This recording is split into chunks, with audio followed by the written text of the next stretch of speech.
Assalamualaikum warahmatullahi wabarakatuh. Perkenalkan, nama saya Farah Imtiaz dengan NIM 221104030007. Di sini saya akan menjelaskan tentang fikih lughoh yang mana untuk memenuhi tugas UTS dari dosen Ibu Eni Zulfa Hidayah. Iya, jadi di sini saya akan menjelaskan terkait pengantar fikih lughoh yang mana apa saja definisinya dari fikih lughoh, kemudian ilmu lughoh, kemudian filologi, kemudian objek kajian dari fikih lughoh itu apa saja.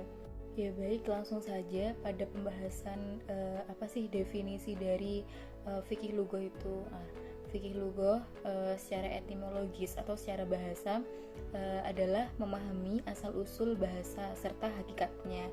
Nah, kemudian kalau secara terminologis fikih lughoh itu bisa didefinisikan sebagai sebuah disiplin ilmu yang mendalami bahasa, khususnya bahasa Arab, dan suatu penelitian dan dengan pendekatan deskriptif untuk mengetahui asal muasal bahasa, pembagiannya, kemudian hubungan dengan bahasa lainnya, kemudian ciri-ciri bunyinya, terus struktur kosakata, unsur-unsur dialek dan lain sebagainya.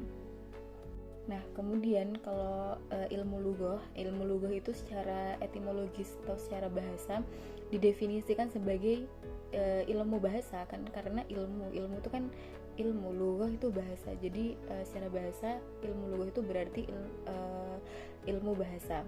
Nah, kemudian kalau ilmu lughoh itu secara terminologis atau secara istilah bisa didefinisikan sebagai ilmu yang mengkaji bahasa untuk bahasa, baik secara sinkronis, kemudian diakronis maupun komparatif, seperti itu. Nah, kemudian lanjut ke pembahasan kedua, yaitu apa sih perbedaan antara fikih lughoh dan ilmu lughoh.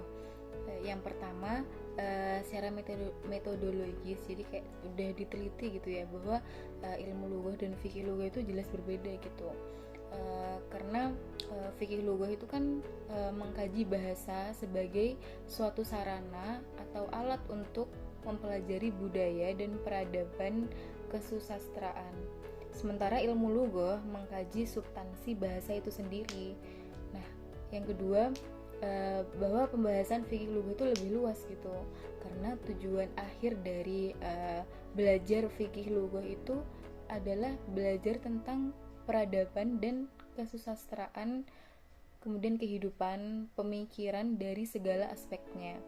Nah, kemudian yang ketiga, dari segi sudut pandang, bahwasanya ilmu lughoh itu kan mengkaji bahasa untuk bahasa. Yang tadi definisi dari ilmu lughoh tadi ya, yang pertama tadi. Nah, kemudian kalau sedangkan fikih lughoh mengkaji bahasa sebagai sarana untuk mengungkapkan sebuah budaya gitu. Kemudian perbedaan yang keempat yakni dari segi historis, bahwa istilah fikih lughoh itu sudah lebih lama digunakan gitu daripada istilah ilmu lughoh, seperti itu. Nah, sebenarnya perbedaan antara fikih lughoh dan ilmu lughoh itu ada beberapa pakar yang mengatakan bahwa sebenarnya hampir tidak dapat dibedakan gitu antara fikih lughoh dan ilmu lughoh gitu. Secara detailnya itu kayak tidak bisa dibedakan gitu. Karena keduanya tadi itu tumpang tindih gitu pemakaiannya dalam membahas tentang bahasa dan hal-hal yang berkaitan dengannya. Tapi meskipun ada beberapa pakar yang mengatakan bahwa sulit dibedakan gitu, tetapi tetap saja berbeda gitu antara fikih lughoh dan ilmu lughoh. Jadi singkatnya begini ya, antara perbedaan antara fikih lughoh dan ilmu lughoh itu jadi kalau fikih lughoh itu pembahasannya itu lebih luas. Lebih luasnya kenapa? Karena dia itu membahas tentang bahasa dan budaya. Nah, sedangkan ilmu lughoh pembahasannya itu mengenai tujuan, kemudian fungsi, manfaat bahasa itu sendiri. Nah, seperti itu. Nah, kemudian masuk ke pembahasan objek kajian fikih lughoh ya. Sebenarnya apa saja sih objek kajian yang dikaji dalam fikih lughoh itu apa saja? Jadi pembahasan fikih lughoh itu kan mencakup dua topik utama ya. Yang pertama penelitian kosakata kamus dan hal-hal yang berkaitan dengannya, ditambah dengan kosakata ditinjau dari segi makna dan keistimewaannya serta sinonim akronimnya. Kemudian yang topik kedua yaitu mencakup studi umum tentang pengantar ilmu seperti pembahasan tentang dialek-dialek, fungsi bahasa, asal-usul dan sumber-sumbernya, ide analogi dan takwil. Kemudian ditambahkan pembahasan yang mencakup problematika dan hal-hal yang berkaitan dengan bahasa. Nah, setelah itu masuk ke pembahasan tentang filologi. Apa sih sebenarnya definisi dari filologi? Filologi itu berasal dari bahasa Yunani gitu, yang terdiri dari dua kata, philos yang artinya itu kebenaran atau kecintaan, kemudian sedangkan logos, jadi philos dan logos. Kalau logos itu bermakna kalam gitu. Jadi kalau secara terminologi, secara istilah, filologi itu merupakan suatu ilmu yang mengkaji bukan hanya studi bahasa gitu, tetapi mencakup kajiannya kebudayaan, sejarah, kesusastraan, dan kehidupan suatu bangsa yang terdapat dalam naskah-naskah kuno. Nah, sekarang saya akan membahas tentang dialek-dialek Arab, yang mana pembahasan ini merupakan salah satu kajian dari fikih lughah. Ya, langsung saja bahwasannya dialek nanti dalam dialek ini ada pembahasan tentang apa saja macam-macam dialek Arab, kemudian persamaannya apa, kemudian tujuannya, kemudian contohnya seperti apa. Dialek ini adalah sistem kebahasaan yang dipergunakan oleh suatu masyarakat untuk membedakan dari masyarakat satu dengan masyarakat lain gitu. Ya, kalau dalam kajian bahasa Arab itu istilah dialek itu berpadanan dengan lahjah gitu. Yang mana disebutkan dalam Kamus Lisan Arab, lahjah itu didefinisikan sebagai al-lughah ya, yaitu bahasa gitu, atau juga bisa didefinisikan sebagai metode aktualisasi bahasa atau tuturan atau bunyi suatu tuturan. Nah, kemudian berbicara tentang dialek, dia itu mempunyai ciri utama gitu. Jadi ciri utama dalam dialek adalah ciri pembeda, yaitu khosois, pengkhususan yang membedakan satu bahasa dengan bahasa lainnya dalam satu rumpun. Nah, nanti ciri pembeda itu bisa berupa fonologi atau bunyi, kemudian morfologi atau bentuk, dan sintaksis atau struktur kalimat. Nah, kemudian adanya dialek ini pasti terpengaruhi oleh beberapa faktor gitu. Di antaranya ada faktor geografis, kemudian faktor sosial, kemudian faktor politik dan persaingan antar bahasa-bahasa. Kemudian masuk ke pembahasan apa saja sih macam-macam dialek itu. Macam-macam dialek Arab itu apa saja, kemudian contohnya juga seperti apa. Nah, yang pertama, jadi macam-macam dialek Arab ini kan kalau dalam bukunya karyanya Wildan Taufik dalam fikih lughah itu disebutkan ada 5 macam-macam dialek. Ada bahasa yang dikaitkan dengan pengucapnya dan diberi nama. Contohnya ada kas-kasah. Nah, jadi kalau kas-kasah ini menambahkan kaf dhamir mukhatab dengan bunyi sin. Jadi jadi ada kata alaik menjadi alaikis. Jadi ketambahan huruf sin. Kemudian contoh yang kedua ada syan-syanah, yang berarti dialek yang menggantikan bunyi kaf dengan bunyi shin.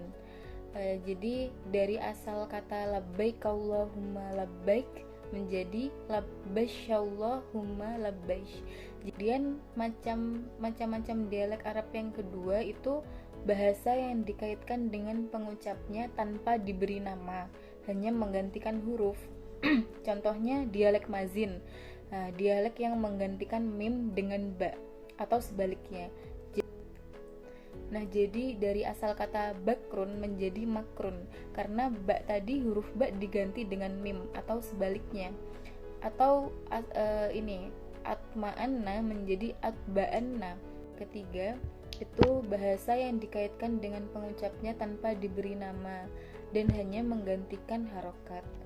Nah, contohnya kebanyakan masyarakat Arab berkata rufqoh. Rufqoh itu perkumpulan, sedangkan kabilah Qais itu mengkasrohkannya.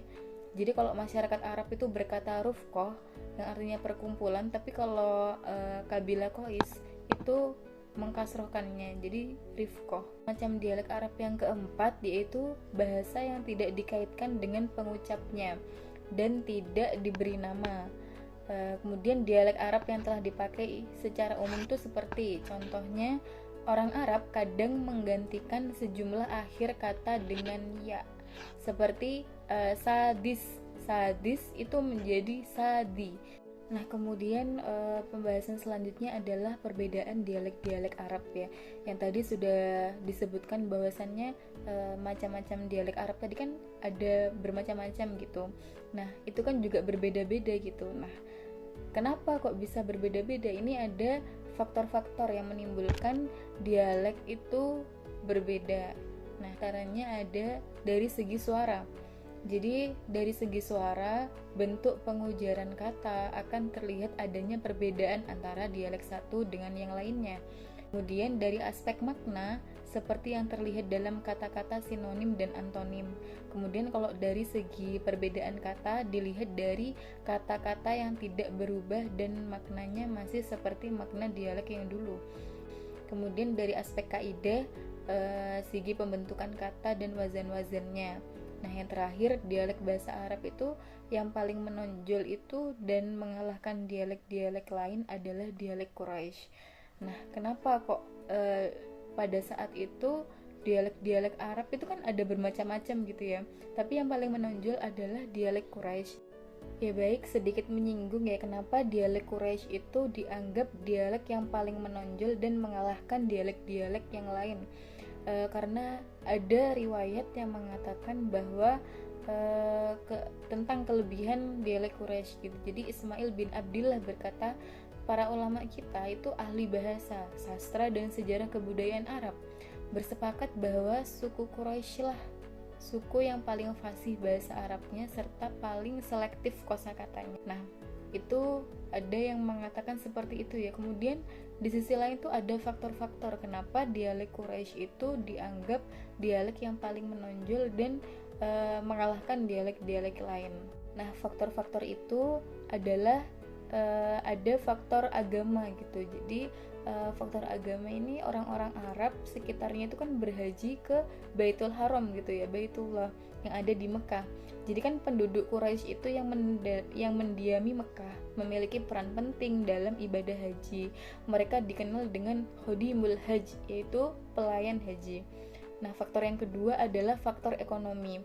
Jadi kan pasar-pasar Mekah yang menjadi tolak ukur kemajuan ekonomi masyarakat Quraisy telah memberikan posisi penting di antara kabilah-kabilah Arab.